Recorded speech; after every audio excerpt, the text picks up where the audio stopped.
L'un des enjeux d'un site e-commerce est de réussir à augmenter le panier moyen des clients. Alors comment faire? Je vais vous donner 5 astuces. Mais juste avant de vous en parler, je vais vous demander simplement de vous abonner à la chaîne si ça vous fait plaisir, évidemment. N'hésitez pas à activer la cloche aussi pour être tenu au courant de toutes les prochaines sorties de vidéos. Et évidemment, n'hésitez pas aussi à mettre un pouce vers le haut, ça fait toujours plaisir, ça motive et tout ça, ça fait progresser la chaîne dans l'algorithme de YouTube, donc ça motive encore plus.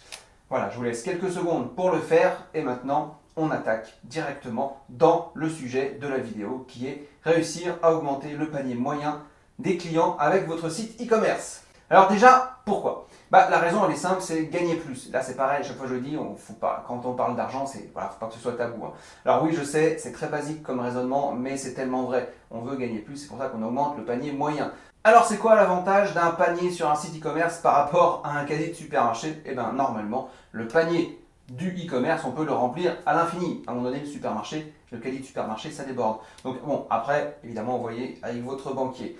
Bref, je vais vous donner quelques astuces pour augmenter la valeur du panier d'achat sur un site e-commerce. Première astuce, les ventes croisées, ce qu'on appelle les cross-sell. Alors je suis sûr que vous savez déjà ce que c'est. En fait, ce sont les produits similaires qu'on vous suggère tout au long de votre parcours d'achat. Vous l'avez déjà certainement vu. Donc si ça marche pour tous ceux qui le font, pourquoi ça ne marcherait pas pour vous? Est-ce que vous êtes offusqué quand vous êtes client? Non. Donc voilà, c'est comme ça. La probabilité que le client complète son achat sera importante.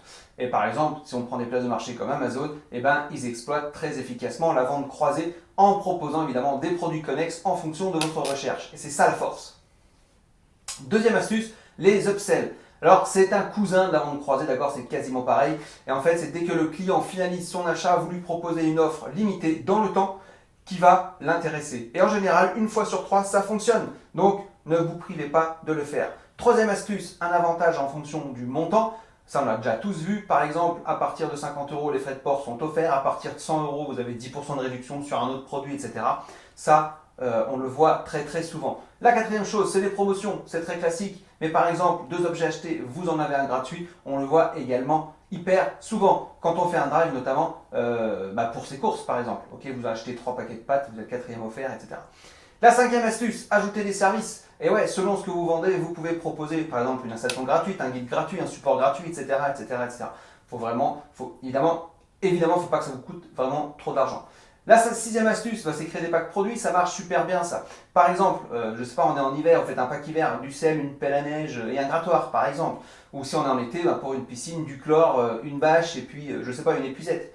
Bref, vous voyez, moi je le fais également de mon côté, ça marche plutôt pas mal puisque je fais la même chose avec mes formations, puisque j'ai des packs, des modules 1, module 2, etc. Et mon pack web starter pack qui regroupe en fait tous ces modules. Donc c'est un grand pack qui est toujours moins cher que si on achète les modules de formation séparément.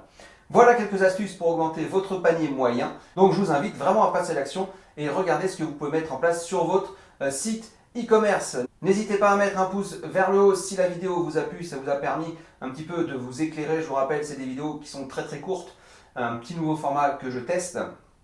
Et puis sinon, abonnez-vous à la chaîne si l'ensemble des vidéos que je propose vous plaît, si vous avez envie de progresser dans votre stratégie numérique. Et puis également, vous savez, maintenant je propose des formations, donc elles peuvent être prises en charge, il y en a qui sont gratuites, donc allez faire un tour sur lweb.fr, ça s'inscrit en bas de votre écran. Et moi je vous dis à très bientôt pour une prochaine vidéo. Ciao!